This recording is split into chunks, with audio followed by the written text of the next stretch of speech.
Siyempre, you're very special in our hearts. Kaya nandito kayo.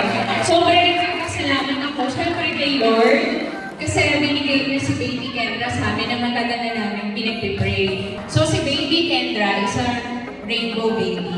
Bilang isang magulang, bilang isang nanay at tatay, siyempre, dapat mahalin natin sila na naiyak.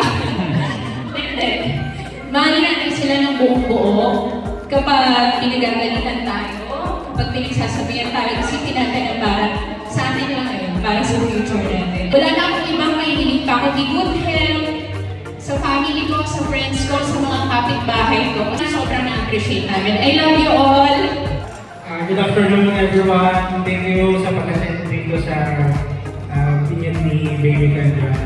Na-appreciate namin.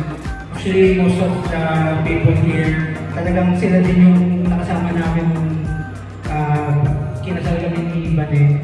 And yun, doon na kami same pages pa rin. Yung suporta talagang todo, lalo na sa at saka sa Halloween. Maraming salamat po sa inyo. And sa mga friends na nandito, alam ko, Sunday ngayon, meron kayong sarili-sariling mga lakad, pero mas pinili niyo pa rin mag-celebrate dito sa amin. Sabi niyo dito. Maraming salamat po. And yun, ingat kayo sa pag-uwi, and God bless po. Thank you po, ingat kayo lahat.